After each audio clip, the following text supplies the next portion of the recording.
नमस्कार दोस्तों। 29 अगस्त 2024 के दिन यहां पर भाद्रपद महीने का गुरुवार अजा एकादशी पड़ रही है। इसीलिए दोस्तों, इस दिन का महत्व बहुत ही ज्यादा बड़ा होता है और इस दिन आप लोगों को हल्दी वाला उपाय जरूर करना चाहिए, जो कि पंडित जी ने अपनी अभी की ही कथा में यहां पर बताया हुआ है।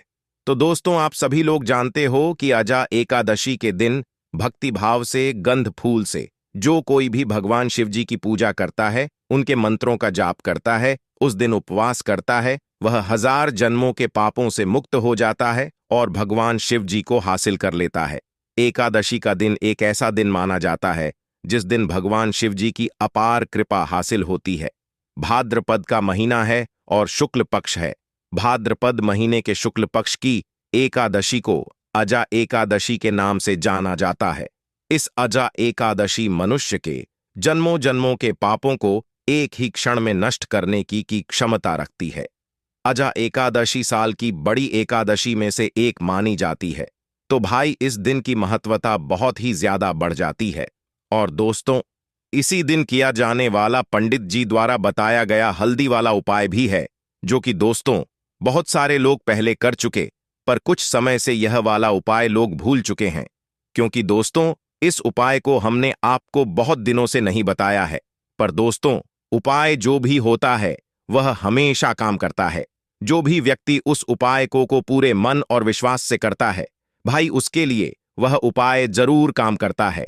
और इस अजा एकादशी व्रत में रात्रि में विशेषतः जागरण का बहुत बड़ा महत्व है। जिस व्यक्ति को प्रचुर संपत्ति चाहिए, सुख चाहिए, ऐश्वर्य चाहिए, यश चाहिए, ऐसे मनुष्य को अजा एकादशी के दिन हल्दी वाला उपाय जरूर करें, क्योंकि उसको इस उपाय को फल बहुत ही जल्दी मिल जाएगा। दोस्तों, अब हम समझते हैं इस वाले उपाय को हमें करना किस समय है। तो सबसे पहली बात दोस्तों, हम समझते हैं कि यह हल्दी वाला उपाय करना किसको है। तो देखिए, यहां पर सीधी सी बात है कि यह हल्दी वाला उपाय जो उपाय है, यह किस लिए किया जा रहा है। यह मनोकामना को पूर्ण करने के लिए किया जा रहा है, या आपके जीवन में जो दुख और परेशानियां हैं उनको दूर करने के लिए किया जा रहा है, या आपका कोई बड़ा काम है जो कि नहीं हो पा रहा है, आप उसके लिए इस उपाय को कर सकते हो। तो सीधी सी बात यह है कि आप अपनी किसी भी तरह की मनोकामना के लिए इस वाले उपाय को कर सकते हो। तो यह उपाय वह व्यक्ति कर सकता है जिस व्यक्ति को अपनी किसी भी तरह की मनोकामना भगवान शिव जी से पूर्ण करवानी हो। और अगर कोई भी माताएं बहनें जो है अपने घर की सुख और शांति के लिए, घर में धन समृद्धि को बढ़ाने के लिए वाला उपाय करना चाहती हैं, तो घर की जो बड़ी माताएं बहनें होंगी वह इस हल्दी वाला उपाय को विशेष रूप से करें। क्योंकि माताएं बहनें घर की लक्ष्मी होती हैं, और जब घर की लक्ष्मी कोई विशेष उपाय करती है तो उसका फल ही बहुत जल्दी मिल जाता है और बहुत बड़ा होकर मिलता है। अन्यथा इस उपाय को कोई भी व्यक्ति कर सकता है, चाहे वह बड़ा हो, चाहे वह छोटा हो, चाहे वह बच्चा हो। जिस व्यक्ति को यह हल्दी वाला समझ आ गया, वह व्यक्ति इस हल्दी वाले उपाय को 29 अगस्त 2024 गुरुवार अजा एकादशी के दिन जरूर करें, क्योंकि उसको इस उपाय को फल बहुत ही जल्दी मिल जाएगा। क्योंकि गुरुवार अजा एकादशी के दिन भगवान विष्णु जी बहुत आसानी से प्रसन्न हो जाते हैं। तो आइए, अब हम समझते हैं कि इस हल्दी वाला उपाय को आपको करना कैसे है, और इस उपाय को करने का जो समय है वह क्या है। तो देखिए, इस 29 अगस्त 2000 गुरुवार अजा एकादशी के दिन किए जाने वाले यह हल्दी वाला उपाय जो उपाय है, यह मुख्य रूप से सुबह के समय होगा। किस समय होगा? सुबह के समय होगा। आपको कोशिश यही करनी है कि सुबह के समय हम इस हल्दी वाला उपाय को कर लें। पर किसी कारणवश अगर आप सुबह इस उपाय को न कर पाओ, आपको कहीं काम से जाना हो या किसी और काम की वजह से आप उपाय को न कर पाओ, तो आपके पास फिर दूसरा मौका रहेगा, जो कि शाम के का रहेगा, प्रदोष काल का रहेगा। अब भाई, प्रदोष काल का समय भी एक बहुत ही लोगों के मन में प्रश्न बन जाता है कि भाई, यह समय होता कब है, कितने बजे से लेकर कितने बजे यह समय होता है, ताकि हमें उपाय के लिए जो है करने का समय पता लग जाए। तो हम आपको बता दें, प्रदोष काल का जो एक समय होता है, शाम का समय, वो होता है शाम के 6 बजे से लेकर शाम के 7 बजे के बीच का। इस समय के बीच में आप उपाय को करेंगे तो आपको उस उपाय जरूर फल मिलेगा। तो शाम के 6 बजे से लेकर शाम के 7 बजे के बीच में आप लोग इस हल्दी वाला उपाय को कर सकते हो। तो भैया बहुत सारे लोग यहाँ पर ये प्रश्न भी जरूर करेंगे कि भाई हम तो नौकरी पर जाते हैं, हम अपनी ड्यूटी पर जाते हैं और आने में हमें देर हो जाती है, तो उस जगह पर हमें क्या करना चाहिए? तो देखिए, उन लोगों को भी टेंशन लेने की जरूरत है। अगर आप लोग इस उपाय को शाम के समय प्रदोष काल में कर रहे हैं और अगर आप आने में देरी हो जाती है, आपको आने में 7 बजे तक आप नहीं पहुंच पाते हो, तो भाई आप 7वां या रात 8 बजे तक भी अगर उपाय को करोगे तो भी चल जाएगा। और अगर इससे भी थोड़ा देर हो जाती तो भी आप उपाय को कर सकते हो, क्योंकि 29 अगस्त 2024 गुरुवार अजा एकादशी का दिन है। ये दिन बहुत ही कम आता है पूरे साल भर में, इसीलिए जब आपको मक्का मिल जाए, जब आप इस उपाय को जरूर कर लेना।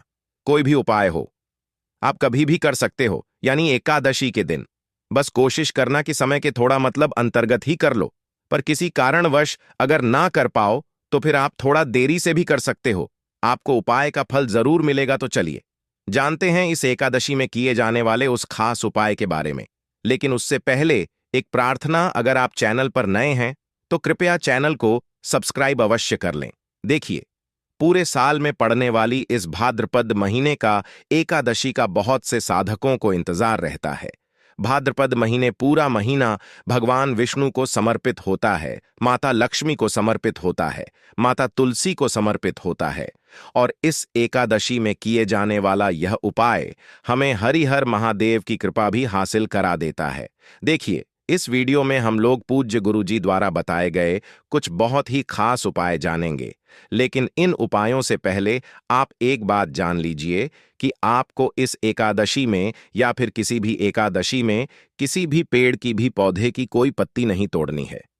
पूज्य गुरुजी अपनी शिव महापुराण की कथा में यह बात कई बार कह चुके हैं कि आपको कोई भी पत्ती या कोई भी डंडी तोड़नी नहीं होती है। खास तौर से एकादशी के दिन बिल्कुल भी आपको नहीं तोड़ना है।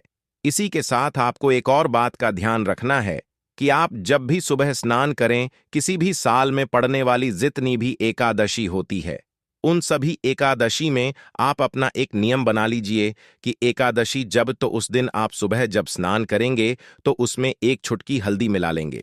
गुरुजी कहते हैं अगर यह नियम आप पूरे साल की एकादशी में ले लेते हैं तो आप स्वयं देखेंगे कि एक साल पहले आपका जीवन कैसा था और एक साल बाद आपका जीवन कैसा होगा। क्योंकि हल्दी डालकर जब भी हम लोग स्नान करते हैं तो गुरुजी कहते हैं कि इससे हमारे जीवन का दुर्भाग्य समाप्त होता है, माता लक्ष्मी की कृपा हासिल होती है, हमारे जीवन में होता है और हमारी सारी दरिद्रता समाप्त हो जाती है। इसलिए आपको यह नियम जरूर लेना चाहिए। अब बात करते हैं पूज्य गुरुजी द्वारा बताए गए सबसे बड़े उपाय के बारे में जो आपको इस एकादशी के दिन में करना है। देखिए, इस बार की एकादशी बहुत ही महत्वपूर्ण है। आप सभी जानते हैं भाद्रपद महीने का भगवान नारायण को समर्पित होता है और यह एकादशी भी पड़ रही है 29 अगस्त 2024 गुरुवार अजा एकादशी। देखिए, इस उपाय के लिए आपको एक दीपक ले लेना है। दीपक आप मिट्टी का भी इस्तेमाल कर सकते हैं या फिर आप चाहे तो अपने घर पर आटा मारकर उसका भी दीपक बना सकते हैं। इस दीपक में आपको घी का इस्तेमाल करना है। शुद्ध देसी गाय का अगर घी मिल जाता है तो यह आपके लिए बहुत ही विशेष होगा। अगर नहीं मिल पाता है तो फिर आप शुद्ध घी का इस्तेमाल कर सकते हैं। अब देखिए, इस दीपक में आपको गोलड़ा करना है। गोल रुई की बत्ती का हम लोग इसलिए करेंगे क्योंकि हम लोग यह दीपक भगवान नारायण के निमित्त लगाएंगे या भगवान विष्णु के निमित्त लगाएंगे। यह दीपक ही हमारे जीवन के सारे संकटों को समाप्त करेगा। हम अपने जीवन में किसी भी तरह से अगर दुखी हैं, चाहे धन हासिल नहीं हो पा रहा है, चाहे हमारे व्यापार में आए दिन कोई ना कोई समस्या आ रही है या फिर हमारे जीवन में कोई समस्या आ रही है, तो यह हल्दी वाला दीपक हमें इन सारी समस्या से बाहर निकालकर धन धान्य की हासिल कराएगा। देखिए, शाम के समय में ही आपको यह उपाय करना है। शाम को जब सूर्यास्त हो जाएंगे तब आप यह दीपक और एक छुटकी पिसी हुई शुद्ध हल्दी लेकर पहुंच जाएंगे अपने तुलसी जी के पौधे के सामने। जहां पर भी आप अपने घर पर माता तुलसी का पौधा रखे हुए हैं वहां पर आप पहुंच जाएंगे और तुलसी जी के पौधे के नीचे आपको यह दीपक प्रज्वलित करना है। बस आप ध्यान रखें कि इस दीपक को प्रज्वलित करने से तुलसी जी की पत्तियां झुलसे ना, को किसी भी तरह से इस आग का ताप ना लगे, इसीलिए थोड़ा सा दूर रखिएगा। इस दीपक को आप वहीं पर प्रज्वलित कर दीजिए। और प्रज्वलित करने के बाद यह जो एक छुटकी हल्दी आप लेकर आए हैं, इसे इस दीपक में डाल दीजिए। फिर वहीं पर बैठकर आप कम से कम 11 बार या अधिक से अधिक 108 बार ओम नमो भगवते वासुदेवाय इस मंत्र का स्मरण कर लीजिए। भगवान को प्रसन्न करने के लिए, माता लक्ष्मी की कृपा हासिल करने के लिए यह मंत्र अचूक है, इसलिए आपको इस मंत्र का कम से कम 108 बार जाप जरूर करना चाहिए। फिर वहीं पर बैठकर आप भगवान नारायण से प्रार्थना कर लीजिए। माता लक्ष्मी से प्रार्थना कर लीजिए कि आपके जीवन में जो संकट चल रहे हैं, जो धन से संबंधित समस्याएं चल रही हैं, उनको दूर करने की कृपा करें। देखिए, अगर आप पूज्य गुरुजी की शिव महापुराण की कथा है तो आपको पता होगा कि इस भाद्रपद महीने का मेनदीप दान का कितना ज्यादा महत्व है, और इसीलिए आपको इस अजा एकादशी में यह एक दीपक तुलसी जी के निमित्त जरूर दान करना है, भगवान नारायण के निमित्त जरूर दान करना है। इस एक दीपक से क्या होगा, यह आप आने वाले कुछ ही हफ्तों के अंदर जान जाएंगे, इसलिए आपको यह एक दीपक जरूर प्रज्वलित करना है। अब इसके बाद बात करते हैं गुरुजी द्वारा बताए गए दूसरे उपाय के बारे में। क्योंकि गुरुवार के दिन अजा एकादशी पड़ रही है, इसलिए आपको इस उपाय के लिए 7 चने की दाल ले लेनी है। 7 चने की दाल ले लीजिए और फिर 1 या 2 टुकड़े गुड़ के ले लीजिए। फिर इसी के साथ आपको ले लेना है 1 लोटा जल। लोटा आप तांबे का ले लीजिएगा। अब यह तीनों सामग्री लेकर आपको पहुंच जाना है शिवालय। देखिए, इस उपाय को आप सुबह करना चाहे तो सुबह कर लें और शाम को करना चाहे तो शाम को कर लें।